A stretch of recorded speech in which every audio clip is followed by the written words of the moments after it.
Good evening, Canterbury School. My name is Fernando Bermudez. Thank you, Headmaster Thomas Sheehy and his wife Betsy Sheehy. Director of Communications, Mark Van Ness. The Academic Dean, Lou Mandling, and Guy Simonelli, for arranging this talk after the good fortune of meeting Adriano Echeverra and his brother Felix. Most importantly, I thank God for my defense team, family, friends, and supporters who helped me survive over 18 years in New York State maximum security prisons as an innocent man. Which brings me to Canterbury in its 98th year of existence as this year's Faye Vincent speaker. En route to Canterbury, the 14th century English writer Geoffrey Chaucer came to mind. Known as the father of English literature, Chaucer's Canterbury Tales is a collection of 24 stories told by fictional pilgrims while traveling to the Cathedral of St. Thomas Becket in Canterbury, England. The prologue begins with a promise for a free meal if a good tale is told. Well, since I've eaten at your beautiful dining hall beforehand, I owe you a tale. My story, however, is no comic masterpiece, as Chaucer succeeded in telling.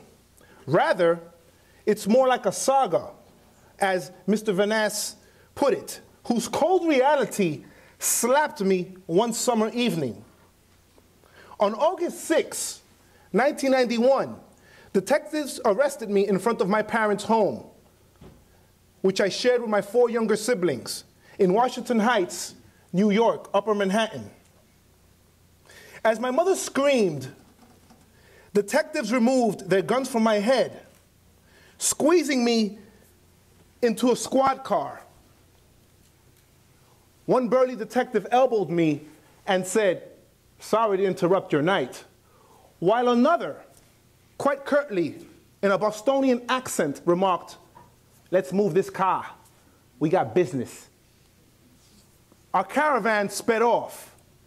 I arrived to the 6th Precinct in Lower Manhattan. I didn't know why I was being arrested. Hours into my interrogation, I was told that I was charged with murder. And I couldn't believe it, as I told the police and prosecutor who arrived that I had nothing to do with any violence whatsoever. I told the detective and prosecutor that on August 3rd and 4th, which was the night in question that they were concerned about, I was about to enroll in the medical profession, having just taken my placement test. It was, in fact, the happiest day of my life. I sought to make my parents proud, I told them. In fact, it was my last hurrah, as it were, as I drove with my friends to different places in the city, absorbing that summer evening, the kaleidoscope of culture, of Times Square, of crowded nightclubs. But under no circumstances, I emphasized, was I involved in a shooting, which I would later learn amid my over 10-hour interrogation involved a situation in which a 16-year-old individual had been punched. The 16-year-old sought retaliation and told his neighborhood friends from the West 90s neighborhood who had punched him. Outside of the nightclub, on August 4th by now, on the morning therein, this individual, this 16-year-old, told the group of individuals who were following him who punched him. And out of a melee that began on the corner near the club, someone emerged out of that crowd of an estimated 30 to 60 Latinos attacking an estimated 20 to 30 blacks and shot Raymond Blount dead. Raymond Blount was taken to the hospital by 3 friends, his 3 best friends, who came from his Queens neighborhood, dead. Police descended on the area, scooped up some teenage witnesses, brought them to the precinct, and began interrogating them. These witnesses, under chaotic situations conducive to a bad identification procedure, had been physically attacked in the melee, had been stabbed, had been punched, thrown bottles at, and their escape had been blocked by a Jeep.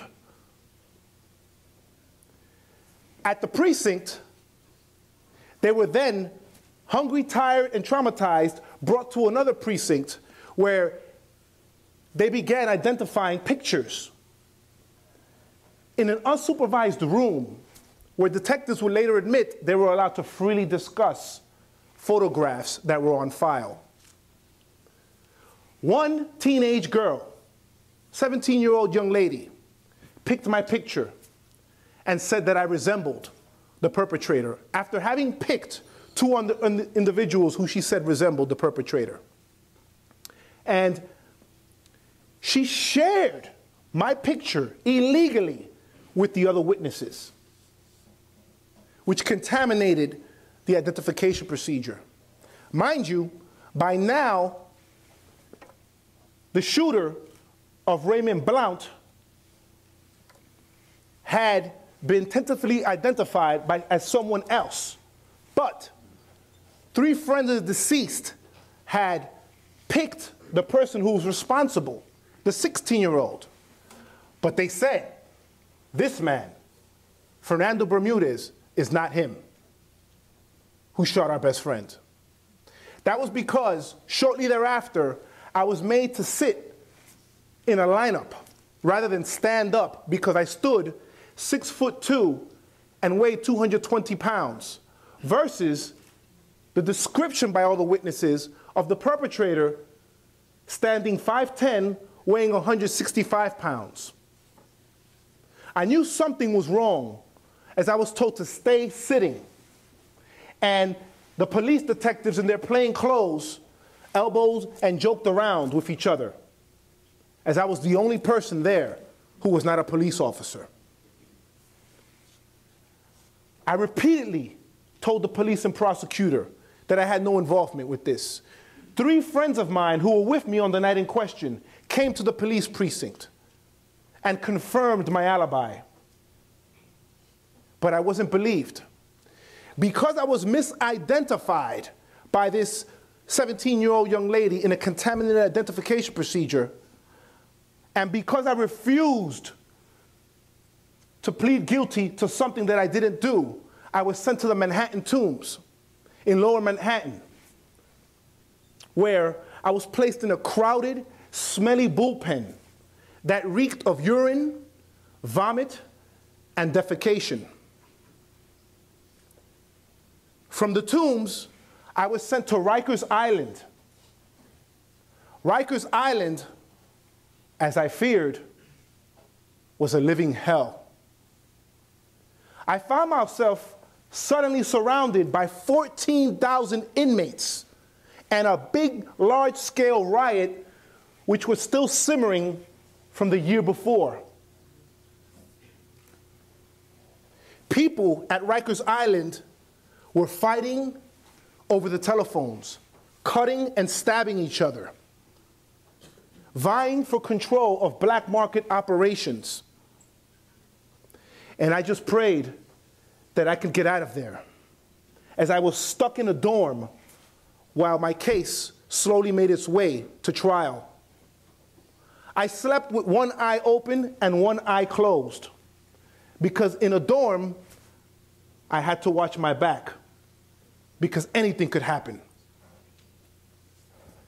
I believed that as an American citizen, who had pledged allegiance to the flag of the United States of America in elementary and high school, that the truth would prevail. And it was with this faith that I went forward and exercised my rights to a trial, to confront my accusers. I didn't know about the illegal identification procedure.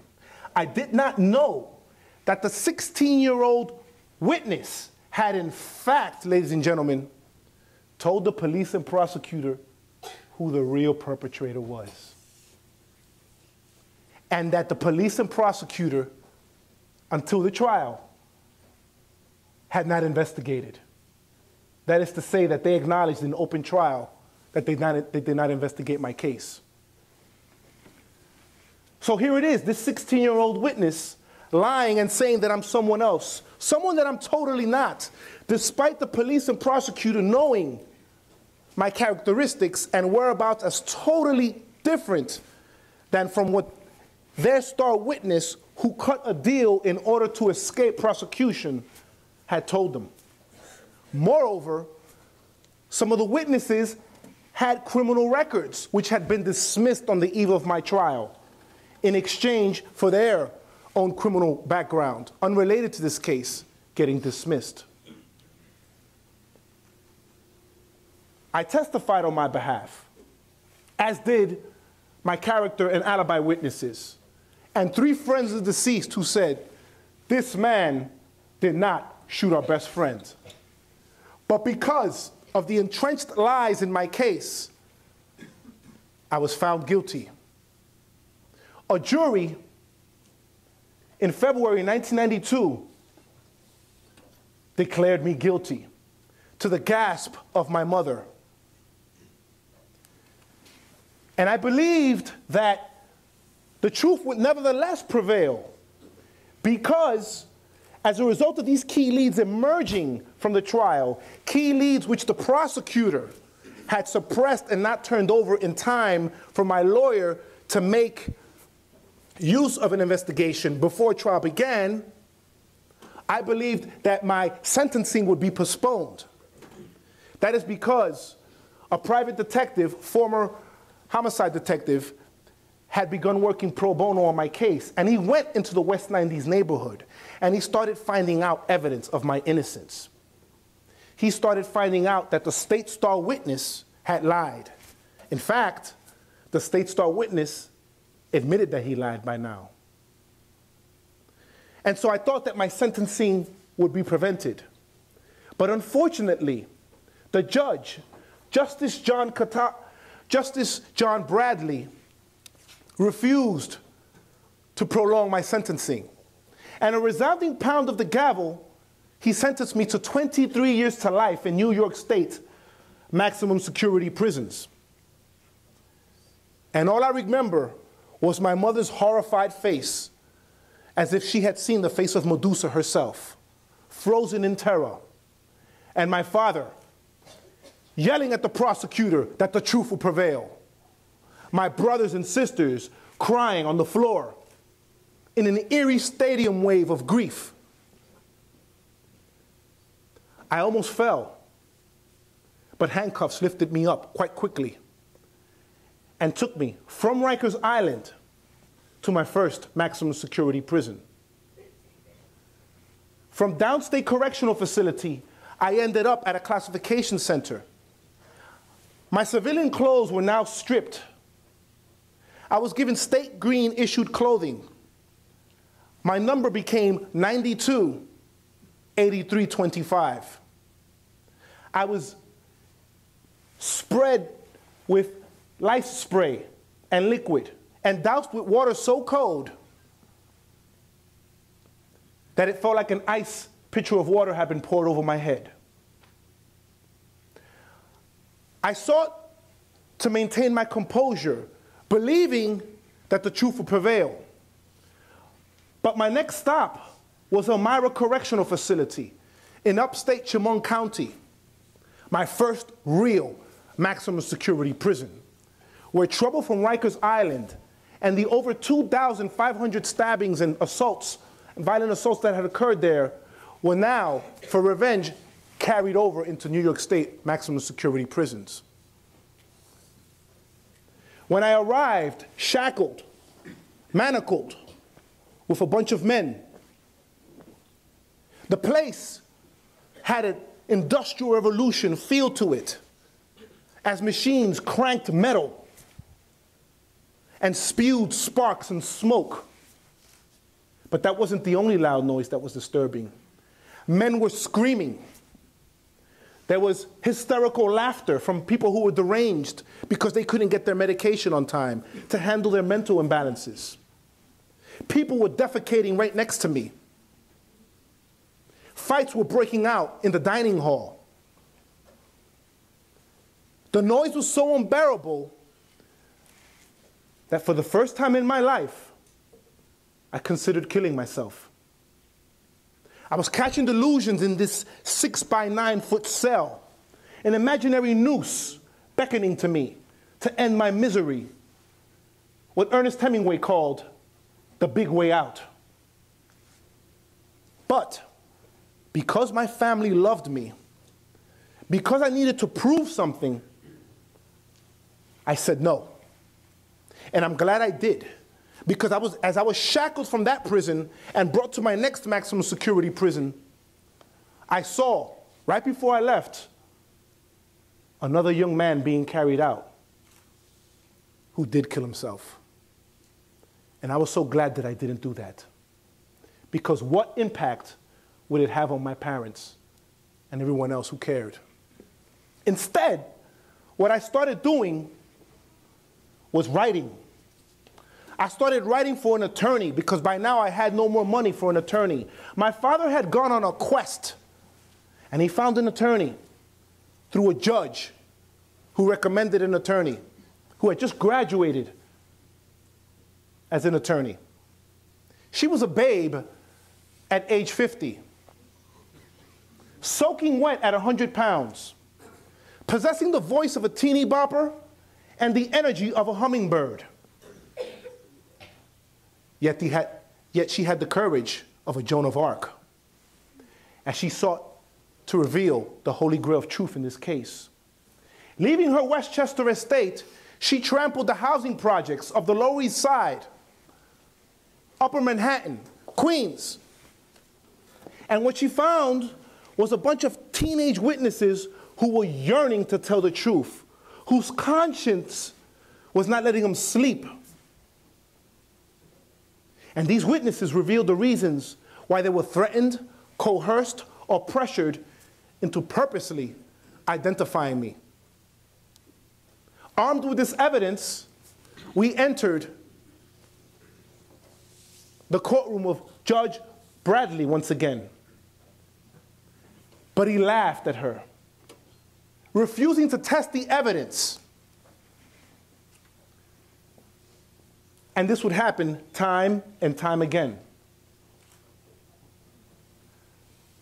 I started growing very despondent at losing so many appeals.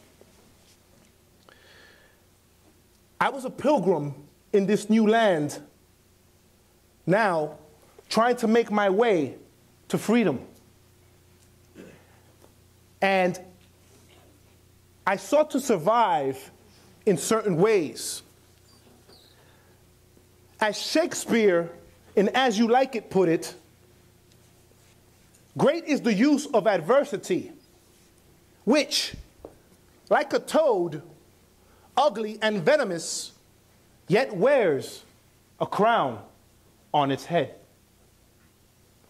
What I started doing was, while learning the law, teaching myself the rudiments of Latin,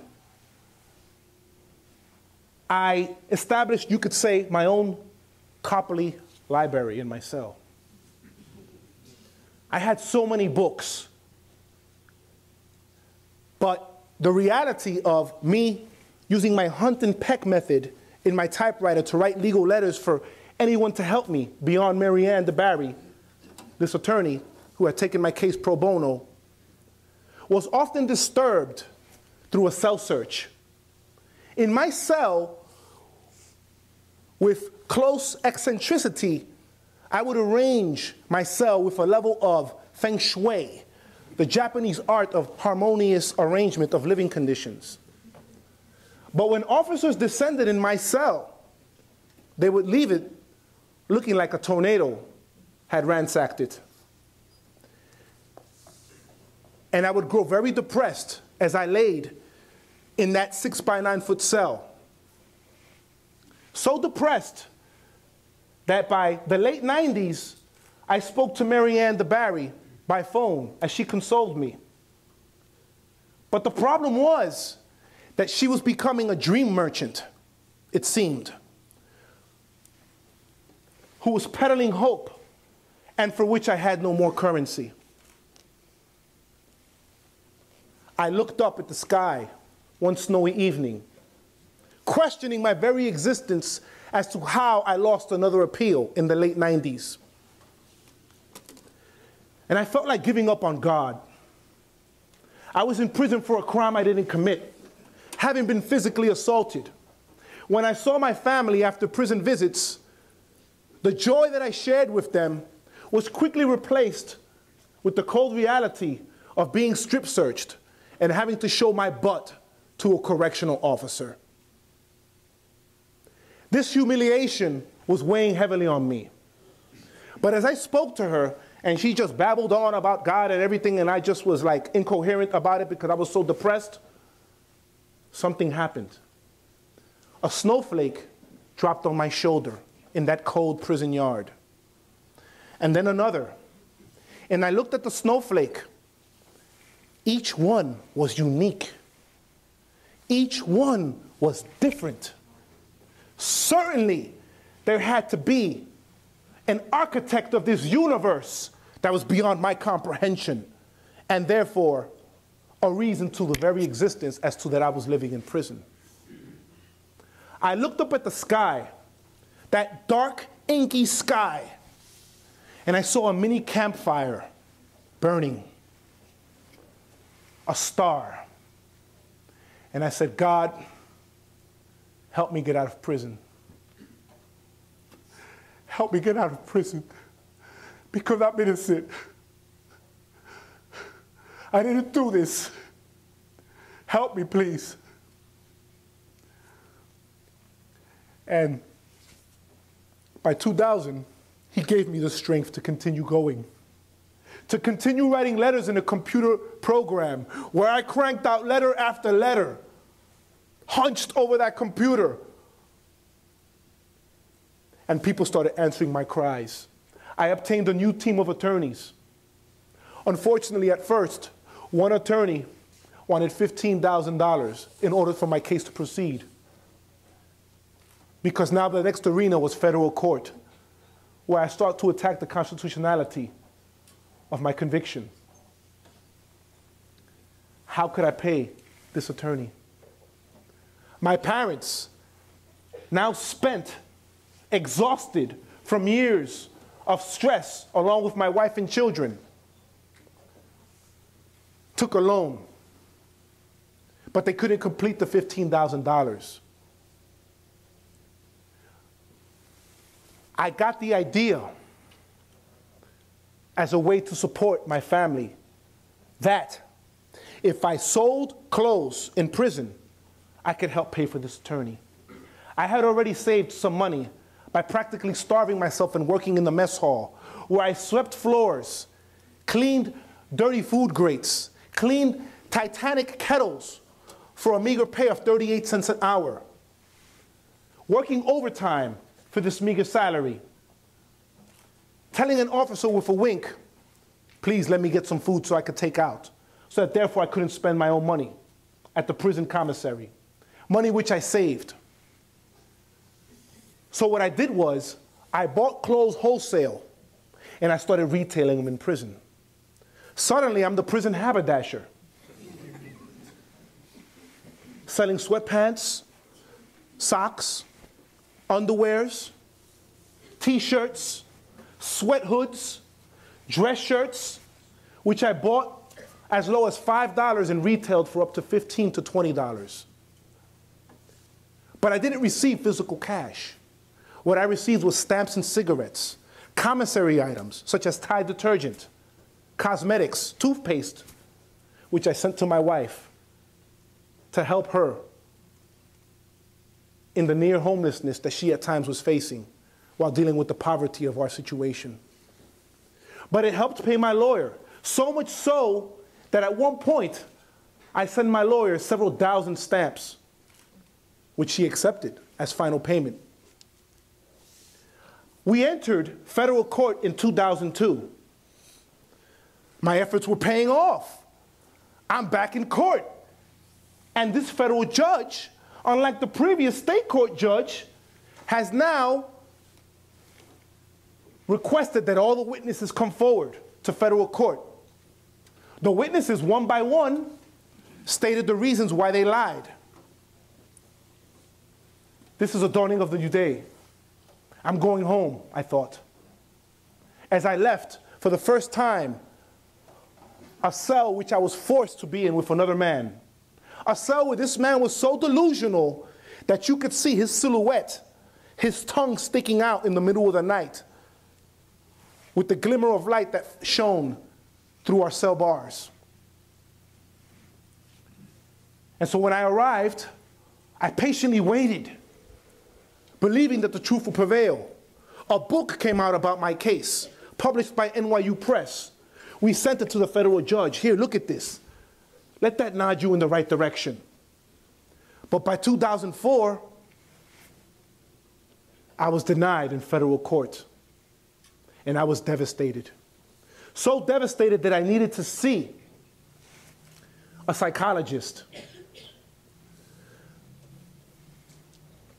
I continued fighting.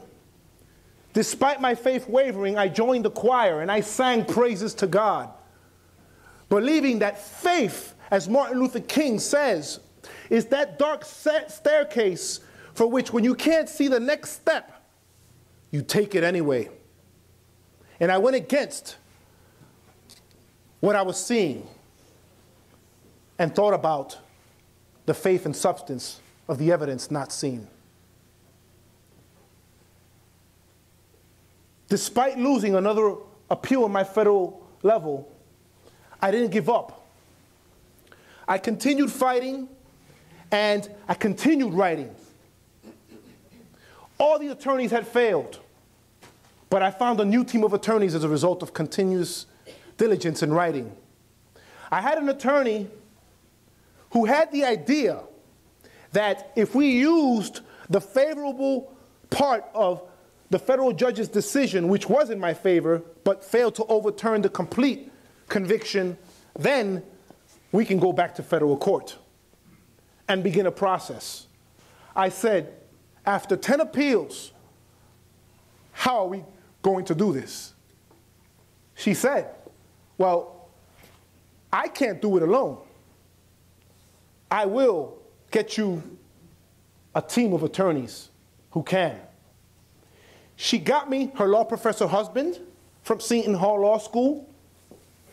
She got me an attorney, Barry Pollock, from Washington, D.C., and his law firm.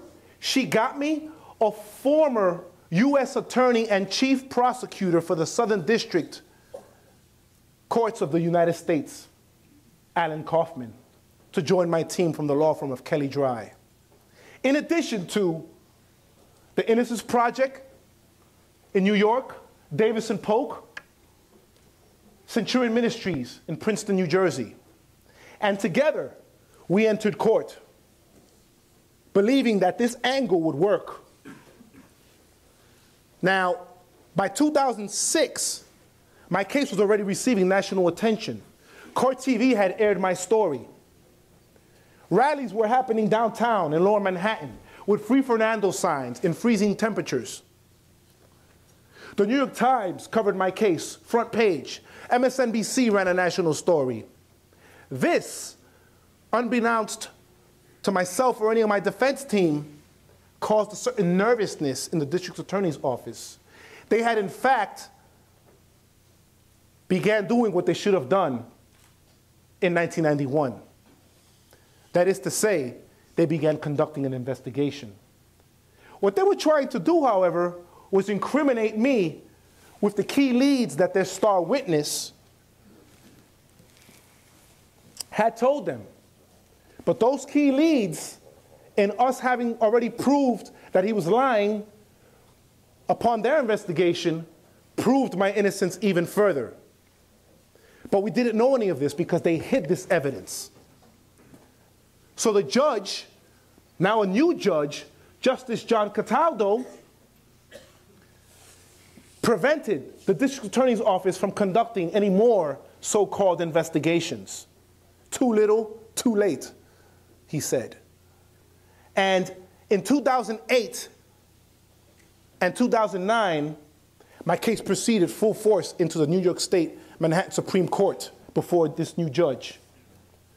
And in the proceedings, it was revealed that the district attorney's office had conducted an investigation. When the judge learned this, he was incensed. Incensed so much because also the district attorney's office had admitted for the first time in any state court proceedings that their star witness had committed perjury. He had lied under oath, they admitted. Moreover, during this time of nervousness for the other side, as it were, I was given a decision to make. This decision revolved around me being offered a plea bargain in which if I pled guilty to manslaughter instead of the second-degree homicide charge, the charges would be dismissed, I would be able to go home, and the case would be resolved. But I said no. I refused to lie to my children. I refused, after 18 years, to let them get the victory. And so I rejected that offer, that Faustian bargain, that deal with the devil, I considered it. I wasn't going to sell my soul for nothing because I believed in the truth. And so I went forward with the proceedings. And the proceedings were favorable for me at every turn. At the 11th hour, after losing 10 appeals, 11 witnesses came forward, cross-country, and supported my truth. And the judge, upon me being sent back to Rikers Island and heading back into that courtroom shackled, hushed the courtroom in total silence. The rapt attention and hushed suffocation palpable. And he declared me actually innocent in that courtroom as reporters furiously scribbled and cameras swirled. I couldn't believe what was happening. I had intended to go in and speak as if I was perhaps George Washington crossing the Delaware and, Your Honor, this time we have finally reached this. I couldn't do none of that because I sank into the bosom of my attorney and cried like a baby. I cried because I was free. I cried because the humiliation would now end. I cried because now I could go be a father to my children who always asked, Daddy, when are you coming home? And he chastised the prosecution, this judge, Justice John Cataldo, in a noble, courageous effort, saying, 1, the prosecutor knew and should have known that they were relying on perjured testimony. 2, that for the first time, the state has admitted that it has been relying on perjured testimony. 3, that my identification procedures were horrible, as the federal judge had said, and should not have occurred. All wrapped up in an actual innocence claim, which made New York State legal history because it received the same recognition as a DNA-based exoneration, even though I had no DNA exonerating me. Such was the overwhelming evidence in my favor. Outside the courtroom, there was a jubilee. My family, friends, the crush of reporters were all wearing Free Fernando Bermudez shirts. My mother was crying, I'm so happy, I'm so happy. My wife was being interviewed by Channel 7, and she says, thank God there's a Jesus. My father followed Dick Brennan from Fox 5. See, I told you you had it good all along. You kept investigating, and that's what you had to do all along. I was shortly released into the loving arms of my family, to a brave new world, as it were, beyond Aldous Huxley. A world which had transformed so much throughout my 18 years of incarceration. Throughout the years in which I ran to exhaustion in that prison yard just so I could sleep at night, doing push-ups in my cell so I could alleviate the anxiety. A world which had changed now, which had grown smaller. There was no internet when I went to prison in 1991. The cell phones were this big. Now they were this small. And when I first got out on the prison grounds, they gave it to me and I held it upside down. And it felt so delicate. Fashion had changed. Upon my release, I was given what's called skinny jeans. Skinny jeans? I'm not really skinny. They said, no, that's the style, dude. So when I try to put it on, like hopping, they weren't really coming up, and they said, yo, that's the style. I said, no, it's not. They look like leotards. So I had to shelve that idea. And so I came home and I had to get used to the culture shock of my life.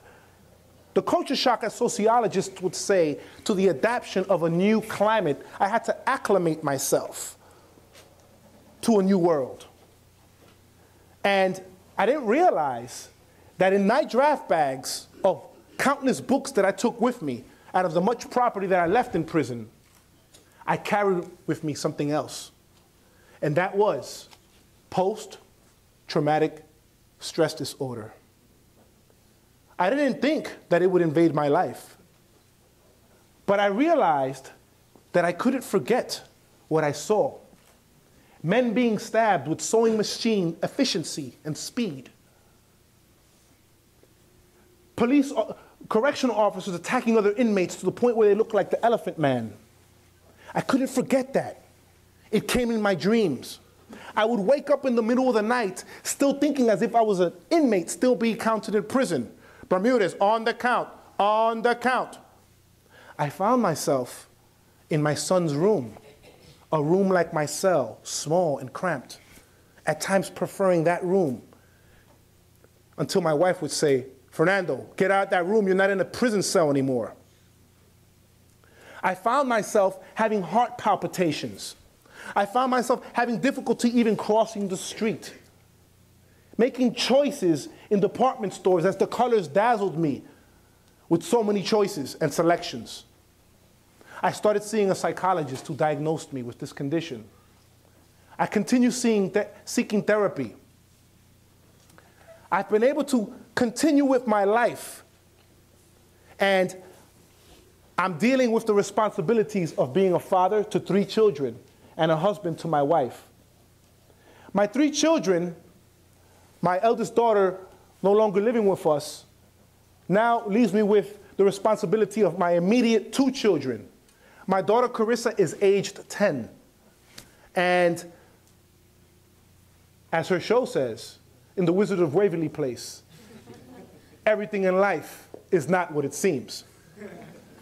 And in adjusting, I realized that her constant demands to me required an extra effort of energy. It required listening to Selena Gomez while we're in the car instead of what I like to listen to. But I do love her like a love song, baby. I do. And I love taking her Taekwondo, where she's a red belt today, and where she speaks about, Daddy, I'm going to do public speaking just like you. I want to go to Canterbury. I said, well, good. Keep studying. Keep doing good. I want to go to Yale, Princeton, Brown, Dartmouth. I don't know. We'll see when we get there. Okay, well, keep studying. Continue with that Kindle, which she keeps buying books that I can't afford. Now, my son, on the other hand, 6-year-old Fernando Bermudez III, is something else. Well, my son, okay, he's come over the process of yelling, "You're stupid," or "I hate you," when he can't get his way. He's overcome that. Getting mad when I chased him for putting stickers all over the house, those stickers that you get in the dentist's office, and running out in his underwears. He's overcome that. And he no longer gets as mad when I call him whiny hiney. But when I take him to Walmart and other department stores, he still acts the fool. He takes his cart still, and he wants to navigate. You know, he wants to be Prince Henry the Navigator. And he takes this cart, and he, if you're not careful, will knock you down. So I'm trying to adjust my son now and trying to help him with his temperament, because he'll scream the littlest thing out of order, he'll get out of control with. Consider the Transformers, those little toys which you can transform to a car or the robot type of thing. Well, I don't know how to put those things together. And for Christmas, he gets like 10 of them. So go figure, this is beyond the Rubik's Cube for me. But he's doing better. But just watch out for him at your local department store. I continue striving for academic excellence, as I did in prison. In prison, what kept me alive, what gave me hope, was embracing education. I sought to educate myself by just learning rudimentary vocabulary words after reading the biography of Malcolm X, which inspired me to be self-taught. I wrote for the prison newspaper. I taught Latin American history. I tried to become a role model in prison to help others understand that there is another way to living a life of violence, depression, hopelessness, and just mere idleness. Today, I have successfully completed my bachelor's degree upon my release. Straight A's.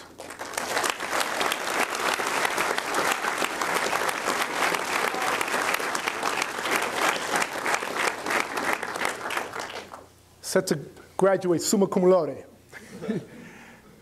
I've been invited by federal judges to speak in their courthouses. I used to be a defendant. Now I'm a spokesperson before federal judges. God is good. It is through God's power and might that He has put me in this position as a voice for the innocent, as a voice for people who are oppressed. I believe that it is important for all of us to be aware that there are two sides to this life that we live. As I fight for criminal justice reform, I want you to all know that you all come from a place of privilege in Canterbury. But there is another world out there. And I urge you to be your own best friend. Be good to yourself. Don't put yourself down. Say yes, you can make it, when the voice of negativity says no. Because you're going to need to be your best friend in what could be the cold realities of life. Geoffrey Chaucer, in his Canterbury Tales, was able, with masterful strokes in English, able to connect the diversity of a people existing in England at that time. I'm talking about the French from Normandy, and the English and the Latin languages that were dominating from the Teutonic origins that English became. But what he did was he united all those people with their diversity into one voice. And that one voice became the reflection of a common humanity. Today, as I see the kaleidoscope of culture here, please know that the diversity that we all share is our strength. The privilege that you have in the respective positions that you will obtain from Canterbury and henceforth will allow you to go forward as missionaries, and be able to touch lives and inspire them, because now you have heard a story of someone who had to endure something from the very bowels of depression and hopelessness to the height of faith and strength. It is my hope to encourage you all to never give up with whatever adversity strikes your lives. And you too will be able to make a great occasion of this experience at Canterbury. Regrettably, Adriano Echeverra and his brother Felix cannot be here today, but I am indebted to them for how our lives converged and brought us to this single location today. As a people, as human beings, as individuals who strive for academic excellence. It is my hope that God blesses you with peace, prosperity, and much health, now and for all your continuing formative years. Thank you.